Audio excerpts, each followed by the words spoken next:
Welcome back. Today we are checking in on some Chick-fil-A behind the scenes with Fat Files. It's been a minute since I've checked out some of his videos. I really like the way that he goes into everything, breaks it all down, and I absolutely love his humor. So I'm excited and I hope you are as well. If you are new here, please do consider subscribing. It'd really help me out and I'd very much appreciate it. Thank you. Also, check out our merch and use code MOAN. Thank you so very much. Are you ready? Let's go. This just might be my favorite business model of all time, and I think that it is the epitome of capitalism done right. Today we're talking about Chick-fil-A. It is the most successful restaurant chain in America, and it has done that despite being canceled like every 5 minutes for the past decade. Is it actually? Is it statistically the most successful, is what I'm assuming? So at a bare minimum, regardless about how you feel about Chick-fil-A, you should at least take the time to understand their business model because it's really good. And when I say it's good, that's an understatement because they're not just the most successful restaurant chain in America, they are the most successful by like 10 miles. They absolutely... Oh my god! I guess that answers my question. Oh my god. Oh, yo, Subway. Oh wait, I gotta get the fuck out the way. Pardon me. Okay, so we got Subway way down here, Dunkin', Starbs? Starbs? Is it because they only do like coffee and like a little bit of food? Domino's, Burger King, really? Taco Bell, Wendy's? Are y'all getting like the Wendy's 4 for 4? Is that why Wendy's above Burger King? Chipotle? I mean, Chipotle's pretty fucking like overrated, I ain't gonna lie to you, Chief. Maybe I'll ruffle some feathers with that, but like I've always been overcharged and underserved at Chipotle. Mackey's, yeah, that's pretty understandable there. But no, that's a lot, dude. That's a lot. Christ almighty. Okay. Body the competition, it's not even close. Yeah. Let me break this down for you. The most profitable restaurant chains of 2023 are as follows. Starbucks with $35 billion, McDonald's with $25 billion, and then coming in third is Chick-fil-A with $21 billion. So, do I not know how to read a graph? Hold on. America, they are the most successful by like 10 miles. They absolutely buy per restaurant. Average sales per restaurant. Okay. Body the competition, it's not even close. Let me break this down for you. The most profitable restaurant chains of 2023 are as follows. Starbucks with $35 billion, McDonald's with $25 billion, and then coming in third is Chick-fil-A with $21 billion. Yeah, I was gonna say, Starbs being that low was kind of crazy. Oh, the graph is also 2021. Shit! Dude, I just don't read. I'm gonna be honest with you, man. So, how is it that the third most profitable restaurant is somehow the most successful? Well, per capita matters, right? Because Starbucks is coming in first with $35 billion, but they've got 38,000 locations. McDonald's coming in second with $25 billion, but they've got 40,000 locations. Chick-fil-A is coming in third place with $21 billion, and they have 2,900 locations. Okay, these other restaurant chains are 12 times larger and have roughly the same output as Chick-fil-A, meaning that the average Chick-fil-A is like 12 to 14 times more profitable than your average McDonald's or Starbucks, which is absolutely fucking insane. And then it gets even crazier when I remind you that Chick-fil-A isn't open on Sundays, meaning that Chick-fil-A is outperforming all of its peers with less locations, working less hours a day, working less days per week. And we're gonna get into how that's possible right after a word from our sponsor. Today's video is brought to you by Rocket Money. It is your all-in-one finance app capable of doing pretty much anything you could want. It does all the normal stuff that you would expect, like help you set a budget, monitor your credit, even track your net worth. But what sets Rocket Money apart is they help you identify every single subscription that you are paying for monthly, and half the time you forgot you were even paying for that. Me and my wife do this all the time. There's always some football game or MMA fight that I want to watch and some TV show that she wants to watch, and for some reason it's on some streaming service or app that nobody has ever heard of. So we have to go get the app, get the streaming service, sign up for the 7-day free trial, and then just to watch our show. Then we forget we signed up for the free trial, and then we're getting charged $7, $8, $9, $10 a month every month for the next 3 years, and I have no idea. Okay, because online streaming has just turned into cable again, let's face it. Is Rocket Money going to fix that problem? No, not really, but they are going to help you you quit paying for it. In addition to that, recurring monthly payments that aren't necessarily subscriptions, so like your cell phone or your internet provider, Rocket Money will actually help you negotiate to lower your bill and save you money there too. So if you want to give Rocket Money a try for free, you can go to rocketmoney.com/fatfiles. I'm going to have it also linked in the description down below. Let's get back to the video. Anyways, let's take it from the top. All right, our story begins March 21st, 1921, when this old guy was born. Well, he was a baby at the time. He was just born. It was his first birthday. Well, his 0 birthday, which doesn't make sense because technically that literally is his first birthday, but we don't call it your first birthday until you've already been alive for a whole year, which anyway, birthdays are dumb. Moving on. Sorry. Anyways, that's Truett Cathy. He is a founder of Chick-fil-A, and when he was 20 years old, Pearl Harbor was attacked, at which point I assume he thought to himself, you know what this world needs? Less fascism and more dope-ass chicken sandwiches. So he joined the army. Let's go. So he goes, he fights in World War II. Fast forward, 1945, Allies win. He comes back home, crosses defeat fascism off the to-do list. Only thing left, make a dope-ass chicken sandwich. First things first, gotta have a restaurant, right? So he opens up his own restaurant. It is called Dwarf House, and it is open 24 hours a day, 6 days a week, every day except for Sunday. He's a real religious guy. He just believed in taking Sundays off. So that's what he's up to for like the next 21 years, from 1946 till 1967. He's running this singular restaurant that is his, getting a bunch of experience, learning, you know, doing the whole shtick. His current restaurant has this enormous menu. Then one day in 1967, he's working with this food distributor that offers him a deal on chicken breasts because they are selling chicken breasts to the airline, and the airline can only take these little tiny chicken breasts that fit inside the little itty bitty airline food trays. So all the chicken breasts that he's going to be getting are just the big juicy ones, and he's like, yeah, I can figure something out. From there, that's cool. Okay, if you're like minding your business, doing your thing, and then you get offered like, hey, we have this to sell, and you're able to probably get it at like a good price, right? Because clearly like they need to sell it and stuff, and just taking that, forming a plan around that, and then making it work is really nice. he goes into his Very lab smart. trying to figure out the best way to cook chicken breasts, and he decides he's going to pressure cook it inside fancy peanut oil with his secret blend of herbs and spices, and that recipe is still locked up in Chick-fil-A headquarters to this day. So he's done it. He's made the best fried chicken the world has ever seen. So he's like, okay, only problem, it's pretty greasy. Like, it's really greasy. It's too greasy to eat with your hands. So he's like, okay, well, I'm just going to stick it inside of a hamburger bun with butter and 2 pickles and make it a sandwich. And thus, the chicken sandwich was born, or at least that's what Chick-fil-A says. They say that they're the ones that invented the chicken sandwich, and this was it. So he's like, you know what? I'm done with this enormous menu selling all these different items. I'm just going to sell this chicken sandwich. I'm going to rename my restaurant from the Dwarf House to Chick-fil-A, and this is all I'm going to sell. And the rest is history, okay? Fast forward like 60 years. Guess what they're still doing today? They are selling that exact chicken sandwich, which leads me into the first principle of why they're so successful. They follow the simple rule of if it's not broke, don't fix it. Okay, the chicken sandwich is perfect. Leave it alone. Nobody touch it. Just keep selling the exact same thing that got you here. I know that sounds simple and dumb, but most companies can't help but fuck this up. Everyone wants to reinvent the wheel.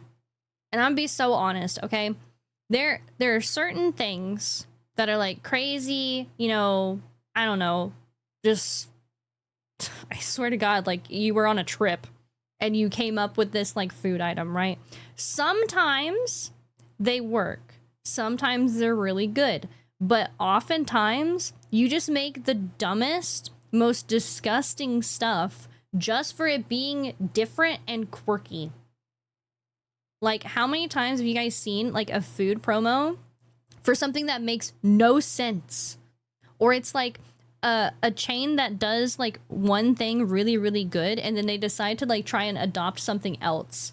Like, it's really just why? Why? What's wrong with it? Like he's saying, why fix it if it's not broken? What are you doing? I feel like it might also be like a creative thing, like you just kind of get bored or whatever, or it's just like companies being like, we need more people, we need new things, instead of keeping with what works. I don't know. That is a Cheez-It inside. That's... Look. Look at this. Look at what the fuck is on my screen. What do you mean? What business does Cheez-It have in being in Taco Bell? It's Taco Bell. It's Taco Bell. Taco Bell.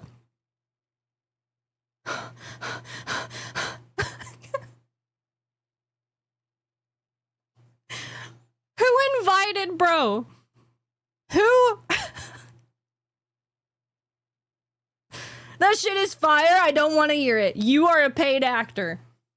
You are a paid actor. Get away.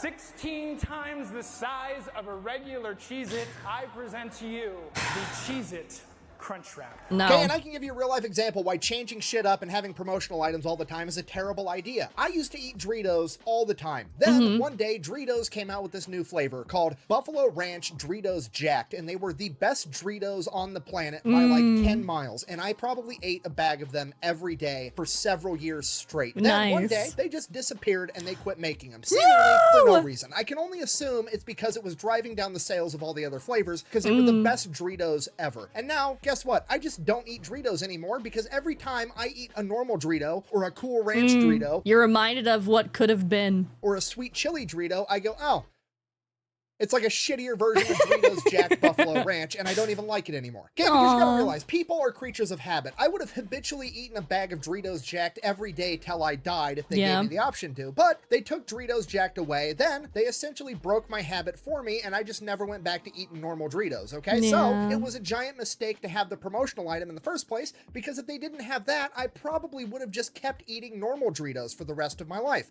But no, they fucked it up. Which leads us right into our next principle, the KISS principle. Keep it simple, stupid. And this is really where Chick-fil-A excels. Okay, let me break this down for you. Here's their entire menu. They sell chicken sandwiches. That chicken can be fried or grilled. Chicken sandwiches and like chicken nuggets, right? They have like little chicken nuggets too. They can come with cheese or lettuce if you want. And then they also have chicken nuggets and chicken tenders. Yep. That's it. That's like the whole menu. And some of you are like, wow, that's not a lot of variety. I'd probably get bored if I went there a lot. Honestly, I feel like that helps. I don't know how you guys feel. If I have too many options, I freeze. It's like, because my brain is loading and because I'm a picky eater, I'm like, what if I get something to try, but I don't like it? And then it's like, well, I've wasted the money on it and like everything else. Just give me a small little thing. Okay? If I want chicken, okay, here's where I get chicken. What kind of chicken you want? We got like 3 kind chicken. Pick chicken. Okay, you want burger? Okay, here burger place. What burger you want? We got like 4 burger.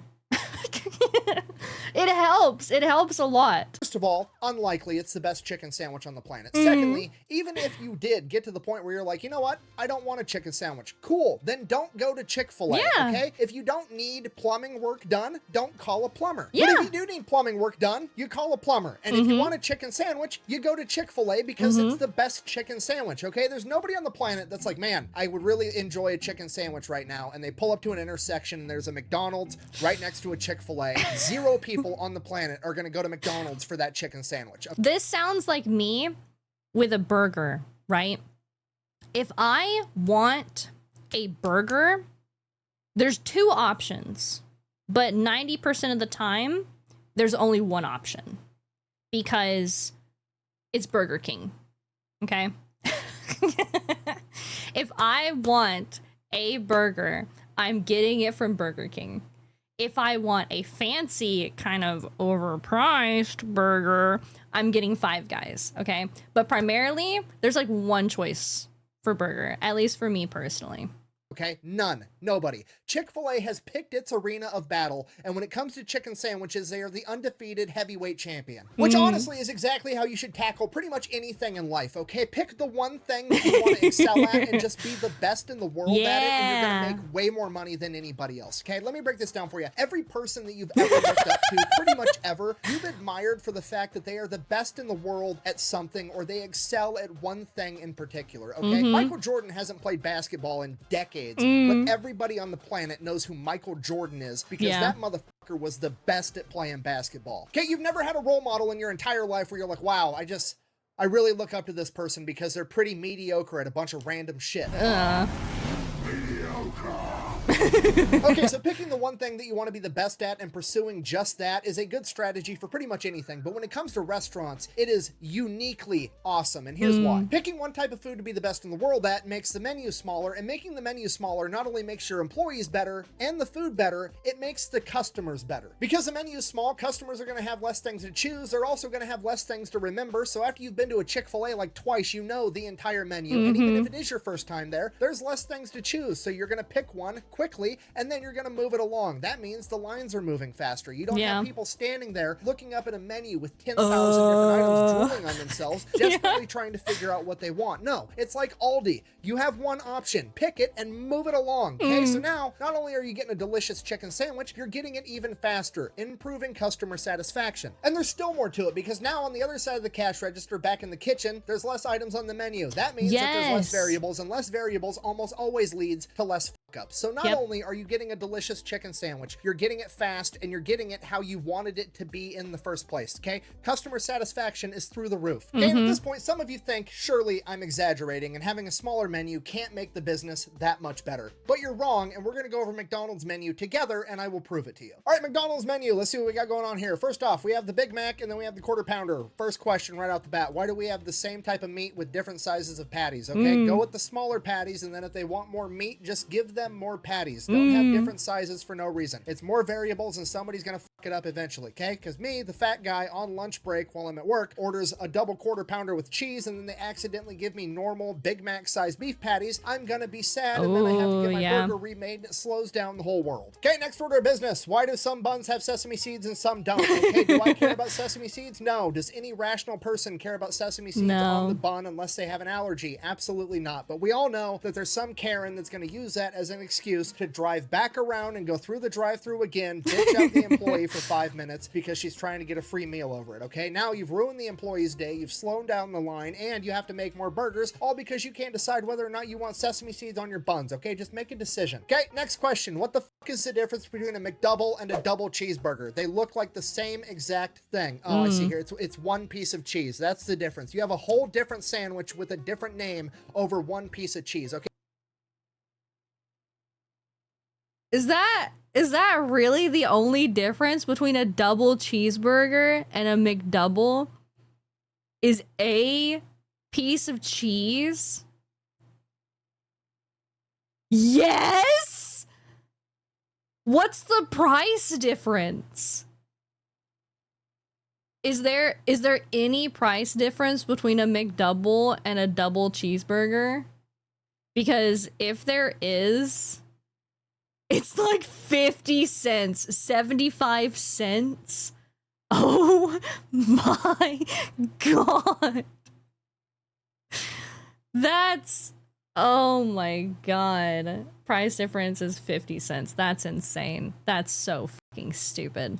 Just pick how you're making a double cheeseburger. Do you want it with one piece or two pieces of cheese? Don't have two different options, because now I have to listen to the next 10,000 people ask, what's the difference between the McDouble and the double cheeseburger? One's costs 7 cents more because it has an extra piece of cheese. Okay, that's dumb. Get rid of it. They're the same picture. All right, moving on. Chicken and fish, adding 2 more types of meat, which is more variable, so that's bad right off the bat. Secondly, best sounding one is the Bacon Cajun Ranch McCrispy. Now, unfortunately, it's a limited time only item, and it's probably the best one because that sounds way better than a regular McCrispy, which means I'm never going to eat a regular McCrispy ever again because I'm always going to be thinking about the one that got away, the delicious Bacon Cajun Ranch McCrispy, okay? Stop doing limited time and seasonal items. Every time I lose a limited time item, it's like getting dumped by a girlfriend, okay? Quit putting people through that. Either keep the item or don't keep the item. Okay, next order of business. Why are we adding a 3rd additional bun? Okay, this one also has no sesame seeds. Just put the no sesame seed bun on this one. Or if this bun is better, just get rid of the shitty bun altogether. Okay, then we come to this philosophical conundrum. What is the difference between the McChicken and the McCrispy? Can somebody explain this to me? That's rhetorical. I'm fat. Of course I know the difference. Okay, this one right here is where they're trying to knock off Chick-fil-A. I know that because it looks like they're trying to knock off Chick-fil-A. And secondly, it comes in a foil bag just like Chick-fil-A. And this is their original chicken sandwich, which is basically a frozen hockey puck that they call chicken that they popped in the microwave beforehand, okay? If you're trying to rip off Chick-fil-A, just commit to it and get rid of this one altogether. Okay, moving on. Okay, then we have the chicken nuggets. Hey, stop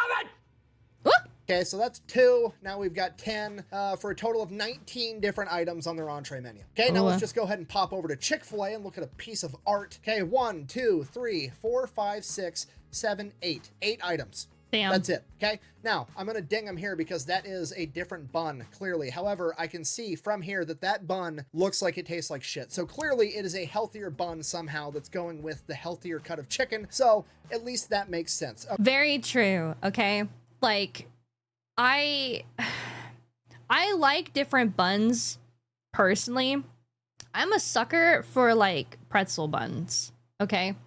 Is that stupid for like a fast food place? Yeah, absolutely. But like, this is like the ugly child. Like, look at this. Look at this. This screams, if this was fake, if this was like tofu chicken or something, this is the snooty vegan version of whatever, right? Like, this is just appealing to people who think that they're better than you because they eat tofu chicken and have like non-gluten bread or something. Like, if you are eating specialty food without a specialty, like, what's the word? Allergy. If you are eating specialty food without a specialty allergy, I'm always going to give you like a little bit of side eye. I'm sorry. Okay. Because normally you think you're better than me. Because like you do you know what I'm talking about? Like, it's the people who are vegan because they want to think that they're better than you. It's the people who like don't eat meat, like they're Presbyterian or like something, and it's not because of restrictions. It's 9 times out of 10, out of only personal experience, it seems like people use it as like their whole personality, and that whole personality trait makes them better than you. I'm so sorry that you eat something that tastes like fucking grass and you're so fucking miserable about it that you need to make me like, or attempt to make me feel bad. Like, I'm so sorry. I'm gonna be over here just enjoying my lovely, very unhealthy food because it tastes delicious. Okay. Okay, moral of the story, less okay. items with less ingredients equals less fuck-ups, which makes everything move faster. And this is where I really think they get capitalism right, and that principle is slow is smooth and smooth is fast. You see, there's only 2,900 Chick-fil-A's, and they're not in a hurry to put up a bunch more. They would rather have one really good Chick-fil-A as opposed to 10 pretty mediocre ones. And that's why one Chick-fil-A makes 12 times as much money as a McDonald's. And having this mentality allows them to focus on the original goal, which is just having good food. When you compare Chick-fil-A to McDonald's as far as opening up a new location goes, it's insane how different their mentalities are. Because McDonald's is meticulous, they go full psychological warfare mode on where they're going to put all of their locations. I'm making these numbers up, but this is roughly what their process is. If you come to McDonald's with millions of dollars, say, hey, I want to open up a McDonald's, they're like, cool, give us the general area. Then they send people out to sit in potential locations, and those people just sit there and count how many cars drive by. Click, click, click, click. And McDonald's knows out of every 100 cars that drives by, 3 of them are going to pull into McDonald's, and they know that every single person that pulls into a McDonald's on average spends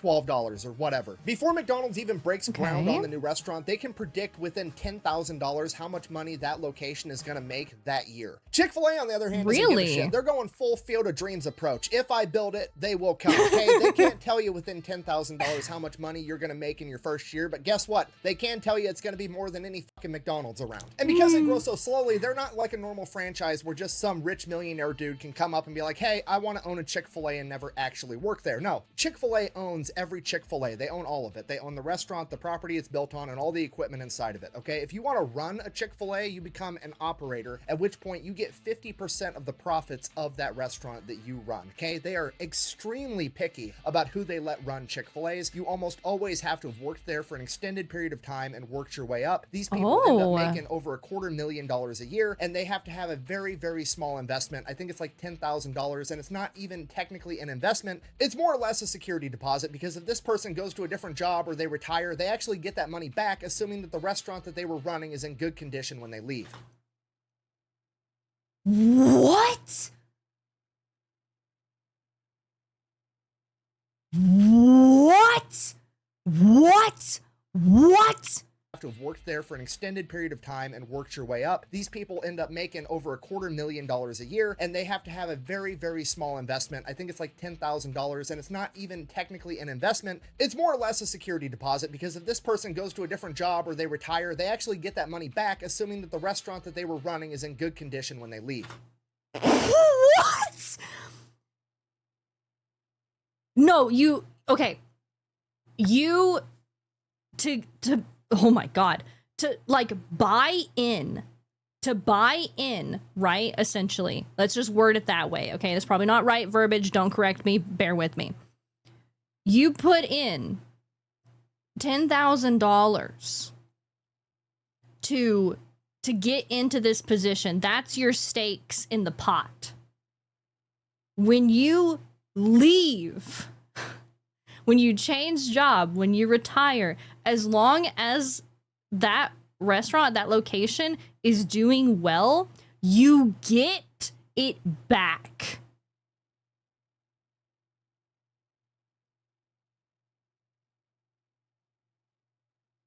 That's unheard of. That's amazing. What? So you're given this opportunity. You pay for this opportunity, right? That's your buy-in, that's your stakes. As long as you do your job well. As long as you do your job well, you get that back when you leave. That's crazy. Yeah, it's a very great incentive.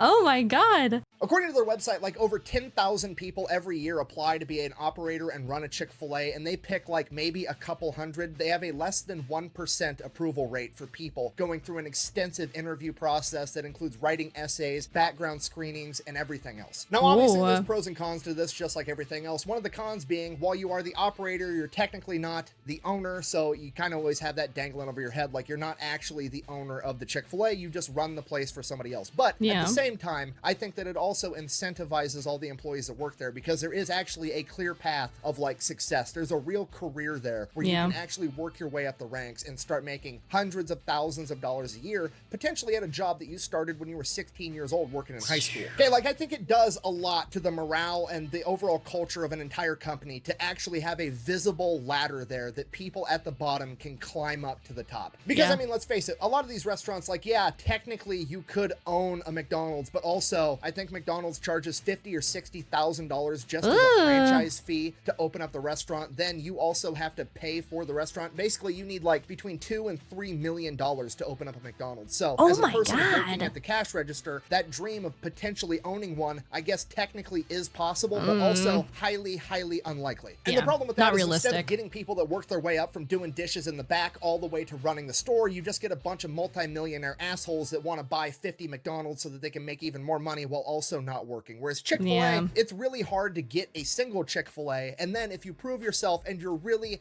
really good, sometimes they'll let you get a second or a third one. Less than 15% of all Chick-fil-A operators, which is their equivalent of like a franchise owner, actually run more than one Chick-fil-A, and they're all highly successful. So at most, you're only allowed to run Chick-fil-A. While with other chain restaurants, you can just buy like 60 of them, make a bunch of money, and never have to set foot in the place, and then your culture sucks, nobody cares, it's just a giant money-making machine to you. Whereas with Chick-fil-A's strategy, even the people at the bottom of the totem pole can be like, oh shit, that's the guy running the show right now. He's here. He cares. He's helping me. He's been through what I've been through because he worked his way up. And I think that does a ton for the culture of a restaurant or any business, really. And I think it's pretty obviously visible from the outside if you've ever been to a Chick-fil-A. I think it's the best service out of any fast food restaurant I've ever been to. People are usually happy, and the statistics support that. They have half the turnover rate as a typical fast food restaurant, and they pay a little bit more on average. In the same vein as slow is smooth and smooth is fast, this company also operates on little to no debt, okay? They're closed on Sundays, they donate to a lot of charity, and they don't really like debt. Dave Ramsey is absolutely in love with this company. And what I mean by this is, unlike other companies that go and get big loans to expand, they don't. They save up money, and once they have enough money to open a new restaurant, they open the restaurant. And I think this makes the entire workplace environment better for absolutely everybody, because now the dude at the very top, the upper management levels, aren't freaking out about the bottom line. They don't have interest payments. They don't have payments they have to keep keep making all the time, it makes a low stress environment for them, which means they're not putting a bunch of stress and pressure on all the people below them, and that trickles all the way down throughout the entire company and just makes everything 100 times better. So in conclusion, whether you like Chick-fil-A or not, you should absolutely pay attention to what they're doing, because it is undeniable that they are an unstoppable force in the restaurant industry. They are the only restaurant to face nationwide boycotts multiple times in the past decade, and yet somehow they are still 12 times more profitable per restaurant than any of the other major restaurant chains. And they are somehow doing that with less menu items that have less variety between them, while working less hours per day and working less days per week. And it all comes down to basic common sense principles, right? Pick the thing you want to be good at and just be good at that. If it's not broke, don't fix it. Keep it simple, stupid. Don't overcomplicate it along the way. And slow is smooth, smooth is fast. Just don't be in a hurry. If you can apply those 4 things to literally any situation in life, you're more than likely going to be successful at it. Thank you for watching. Best way to support the channel is go buy some merch over at thefatelectrician.com. Quack, bang, out. Yay! Very good. What? That's sick. Okay. All right. There's something about these. I don't know. Maybe I am just a fat ass, because I I really like learning about these different food places and everything else. This really blew me away, though. I'm very impressed personally, and I don't really eat Chick-fil-A, but I like this. It's very, very cool. Very, very nice. Please, please, please, please make sure you check out the original video. It's gonna be linked down below. If you like my video, make sure you like, subscribe, so I can see you in the next one. Thank you. Bye.